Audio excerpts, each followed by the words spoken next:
ایک سب jail declare کیا گیا تھا اور وہاں پر ان کو ایک گیسٹ ہاؤس تھا وہاں پہ رکھا گیا تھا۔ انہوں نے پہلے بھی اس بات کا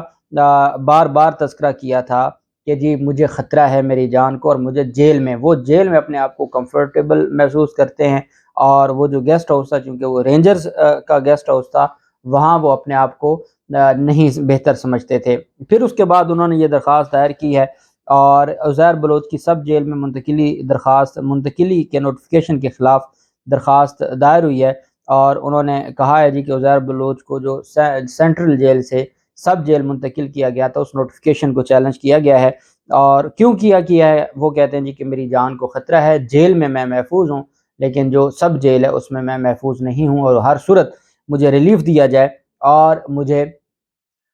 اس جو سب جیل ہے اس سے نکالا جائے اور واپس بھیجا جائے۔ ان کو آرمی عدالت نے 12 سال کی سزا سنائی تھی چونکہ وہ انوالو تھے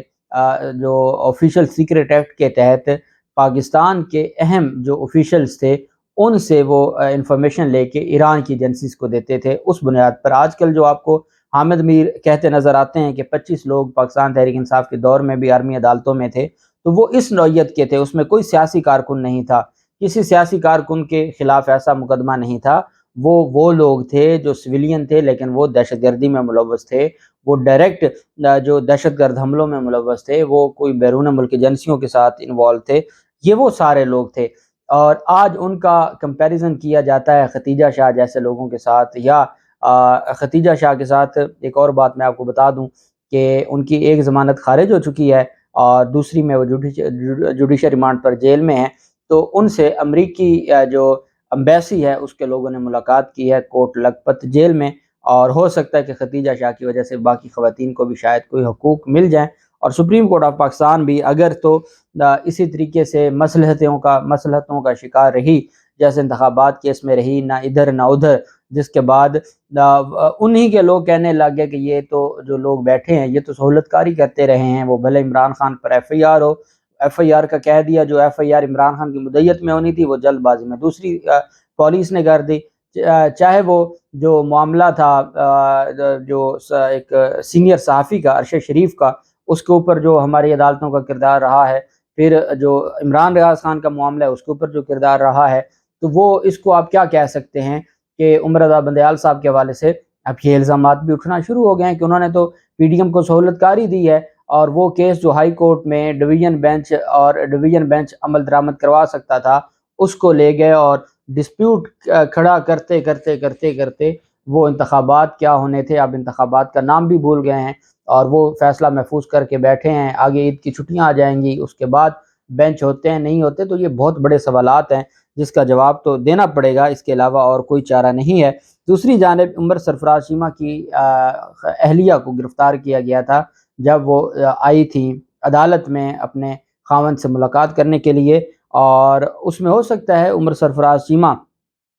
کو مزید توڑنے کے لیے، چونکہ وہ نہیں ٹوٹے، تو ان کی اہلیہ کی گرفتاری کا جو معاملہ تھا ان کو عدالت میں پیش کیا گیا، شناخت پریڈ کے لیے عدالت سے ٹائم مانگا گیا کہ ہم نے ان کی شناخت پریڈ کروانی ہے۔ ان کی جیو فینسنگ میں بھی جو تھا وہ جو جناح ہاؤس ہے، کور کمانڈر ہاؤس، اس کے باہر یہ پائی گئی تھی 9 مئی کو، اور 4 دن کا جوڈیشل ریمانڈ پر جیل بھیج دیا ہے عدالت نے ان کے آئیڈینٹیفیکیشن پریڈ کے لیے۔ عدالت نے کہا ہے کہ ان کی آئیڈینٹیفیکیشن پریڈ ہوگی، اور پھر اس کے بعد جو چیز ہے وہ دیکھی جائے گی کہ یہ جو معاملہ ہے یہ ہوتا ہے یا نہیں ہوتا ہے۔ اہم جو چیز ہے وہ یہ ہے کہ اس طریقے سے جو گرفتاریاں ہیں، اس طریقے سے جو معاملات ہیں، اگر 100 لوگ انوالو تھے، 200 لوگ انوالو تھے، 300 لوگ انوالو تھے، اس بنیاد پر 20 سے 25 ہزار لوگوں کو گرفتار کیا کہ ان کو جو کیا گیا ان کو گرفتار کیا گیا، گرفتاری کے بعد نہ کوئی ضمانت کروانی پڑی، نہ ان کو کسی عدالت میں پیش کیا گیا، ان کے اوپر بھی جی ایچ کیو حملہ کیس کا الزام تھا، اور باقی ان کے خلاف کیسز تھے وہ نامزد تھے، گرفتار ہوتے ہیں، گرفتاری کے بعد نہ ہائی کورٹ میں کوئی ریٹ ہوتی ہے، نہ کسی اور عدالت میں کوئی ریٹ ہوتی ہے، اور نہ کوئی ضمانت ہوتی ہے، اور اگلے دن ایک ویڈیو پر وہ رہا ہو جاتے ہیں، اور وہ ویڈیو کیا ہے؟ 9 مئی کے جو حملہ ہے اس کی مذمت اور پاکستان تحریک انصاف کو چھوڑنا۔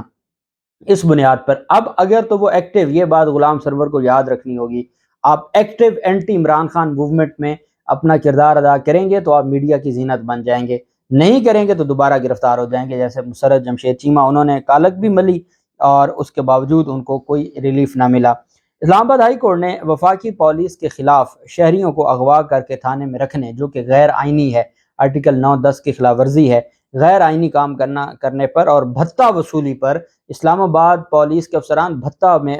ملوث پائے گئے ہیں۔ یہ کوئی کراچی کی نہیں بات کر رہا، اسلام آباد کی بات کر رہا ہوں۔ بھتہ وصولی کیس میں ایف آئی اے کو پولیس اہلکاروں اور ملوث افسران کے خلاف مقدمہ درج کرنے کا حکم دیا گیا ہے۔ جسٹس بابر ستار صاحب نے سماعت کی تھی اور جسٹس بابر ستار صاحب نے معراج بی بی کی درخواست پر سماعت کی۔ عدالتی احکامات پر آئی جی اسلام آباد پولیس عدالت میں پیش ہوئے۔ عدالت نے ریمارکس ہے کہ ایف آئی اے کی رپورٹ نے شہریوں کے اغوا اور بھتہ وصولی میں پولیس اہلکاروں کے ملوث ہونے کی تصدیق کی ہے۔ غیر قانونی حراست میں رکھے لوگ کہاں ہیں؟ آئی جی اسلام آباد نے بتایا کہ وہ ریکارڈ کے مطابق وہ لاہور جیل میں ہیں۔ لاہور پولیس نے انہیں گرفتار کیا، جبکہ تینوں ملزمان کا کرمنل ریکارڈ بھی موجود ہے۔ جسٹس بابر ستار نے ریمارکس ہے کہ یہ بھتے اور غیر قانونی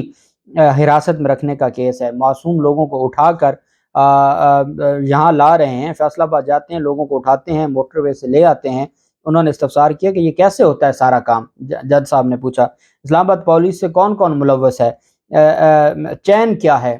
کیا کچہری سے جب لوگ تھانے آتے ہیں تو آپ چھپا لیتے ہیں، پھر ان کی فیملی سے ملاقات کراتے ہیں اور پھر اس کے عوض آپ بھتے لیتے ہیں؟ عدالت نے کہا آپ کے ایس ایس پی نے جھوٹی رپورٹ دی، عدالت کے ساتھ جعل سازی کی۔ عدالت نے ڈی جی ایف آئی اے کو ہدایت کی کہ پولیس کے کیسز کو وہ خود دیکھیں، جبکہ آئی جی اسلام آباد پولیس بھی رپورٹ جمع کروائیں۔ عدالت نے کہا پولیس اہلکار اور افسران بھتہ،